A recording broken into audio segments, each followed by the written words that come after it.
So you're new to bass fishing and you want to fish crankbaits, but holy moly, look at all the choices you have.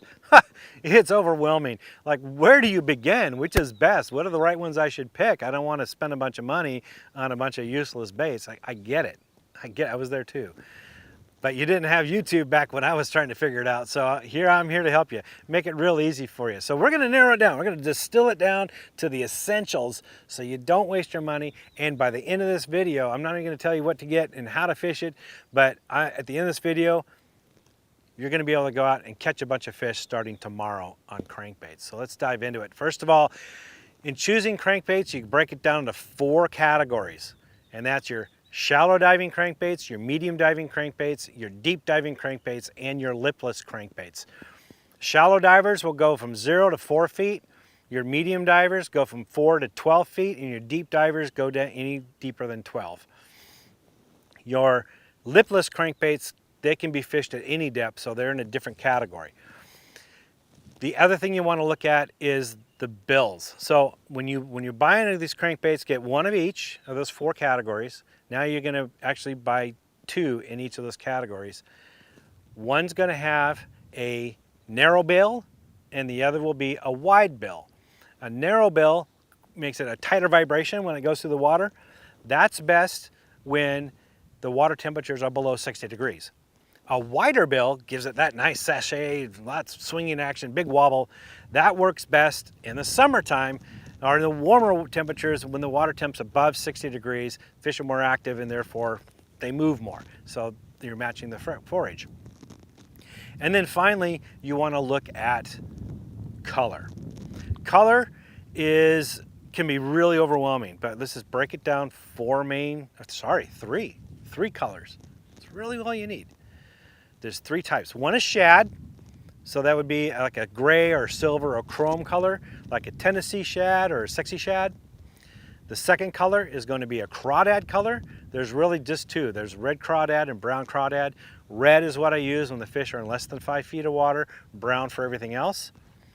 And then is going to be your bait fish color, like your perch, your sunfish colors, your bluegill and your crappie. Those typically have chartreuse in it, so like a fire tire color.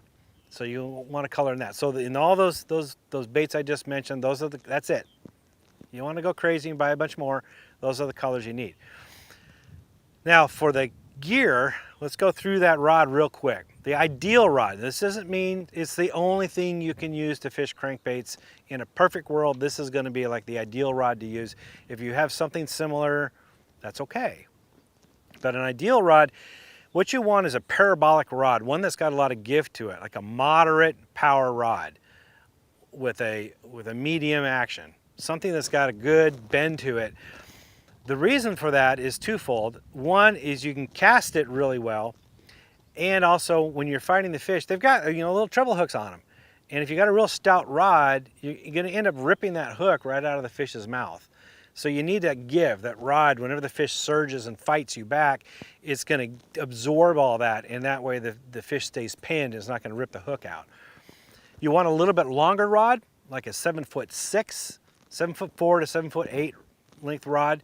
Again, that helps with casting great distances. You get a lot of distance out of a longer rod, but also that leverage.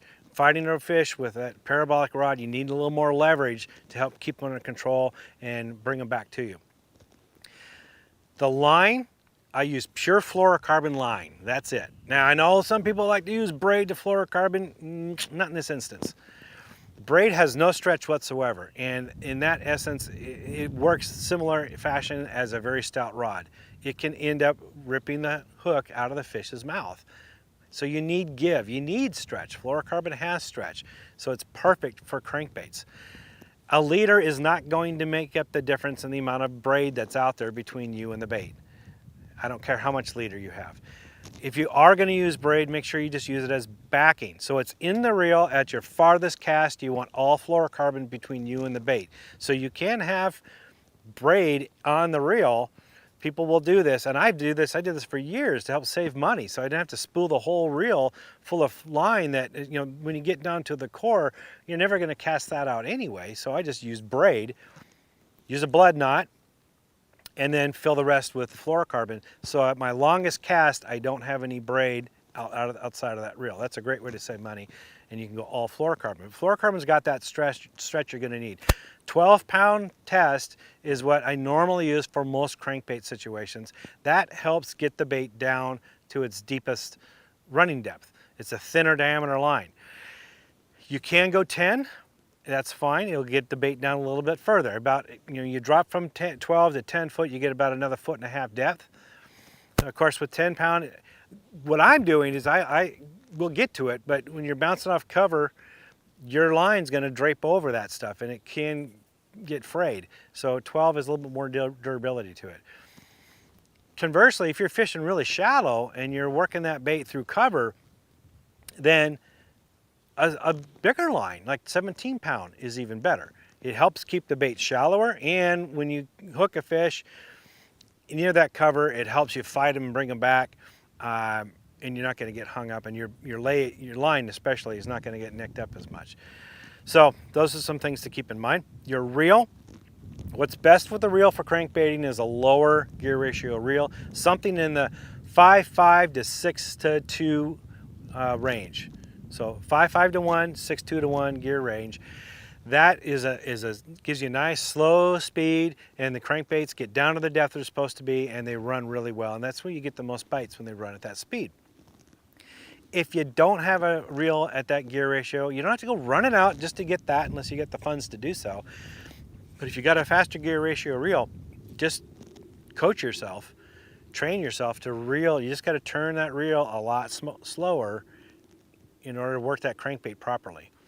So it can be an adjustment if you're used to winding all the way. Now you got to slow down to work that crankbait, but it can be done. You don't necessarily have to buy a reel in order to do that for you. So that's your gear. So how do we fish these baits, and then where do we fish them? So let's talk about how to fish them. Sure, you can cast out and just reel back in and catch a lot of fish doing that. They work great for that. Just throw and wind, throw and wind, throw and wind, and you can catch fish. However, bait fish, which is what you're trying to mimic here, they don't always swim in a straight line and at a steady speed. They stop, they slow, they turn the other direction, they may dive or dart in a different direction. They're erratic. So try to mimic that with your crankbait. Reel and reel, reel, give it a pause. And reel, reel, reel, give it a pause. And then maybe reel, reel, reel, reel, reel, reel, pause. Or reel, pause, reel, pause. Just don't make it a cadence, make it irregular. And that oftentimes when you pause it, or when you reel again after pausing it, is when you'll get a strike. So be ready for that. That irregular behavior often triggers a bite. Some guys like to do it with a rod tip. They'll just reel and they'll give it a pop with a rod and pop with a rod just to give it a quick dive or dart in a different direction. That'll create a strike sometimes. Sometimes it's your rod. You pull with your rod, then reel, and pull with your rod and reel. There's a lot of different ways you can do it. With the vibrating crankbaits, they will, once you stop reeling, they'll drop. They'll just fall, and that could work. They flutter like this, and they'll often get a bite as they fall. So you can reel, reel, reel, and kill it. Like you get it by a log or by a stump or a rock, get it near that and just kill the bait and let it flutter, and sometimes you'll get a strike that way. It's with lipless crankbaits, you can also jig it off the bottom, which is especially good in the fall when the bass are feeding on dead or on dying bait fish. You're resembling that action. Just pop it up off the bottom and let it flutter back down, and pop it off the bottom, let it flutter back down. Or a yo-yo technique, you can reel up and then drop it as you reel, and reel, bring your rod tip up and bring it back down. All these things are just different ways to present an irregular presentation to the bass, which often triggers strikes. So experiment with that.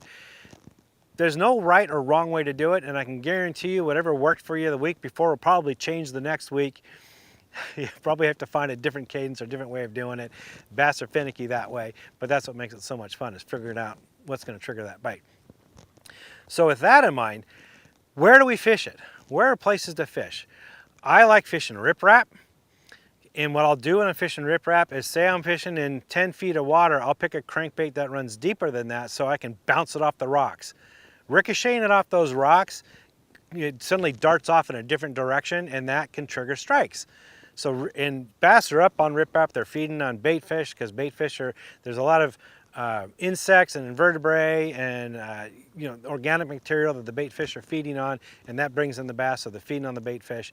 So bringing that crankbait and riprap can be really productive. You can fish it through stump fields, you can fish it through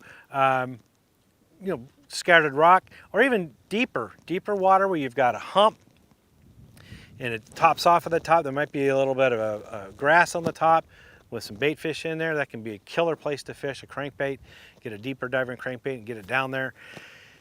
All this, you might be thinking, what if I get hung up, right? And you do, you will get hung up. If you're throwing around docks, you're throwing around any of this stuff, that the logs, you can get hung up. So there's several ways you can get unhooked. Using the bow and arrow technique is the best method. You snap it a few times, it takes a little practice, but you tighten up on the rod, on the line, and then you bring the line out and then you pop it, and just do it a couple times, and that'll oftentimes pop it free. There's other ways to free your bait. I've got a video that explains how to unsnag lures. Watch it, and you'll always get your lure back using that. But you can also buy plug knockers too. Some guys like to do that, and it slides a heavy weight down the line to knock it free. That'll work as well. So there's a variety of ways you can get unsnagged. The thing is with bass fishing, if you're not getting snagged, then you're not fishing where the bass are. So don't be afraid to get snagged.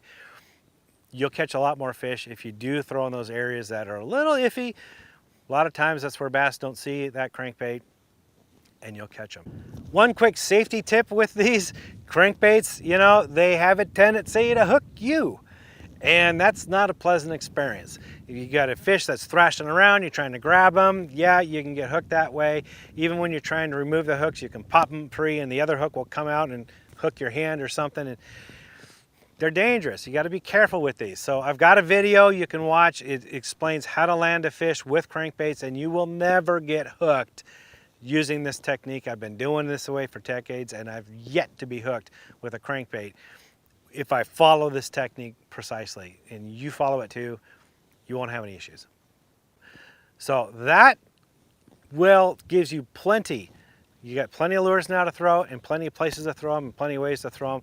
Armed with all this information, you're gonna go out and whack them, I guarantee it. Go out and have a bunch of fun. For more tips and tricks like this, visit Bassresource.com.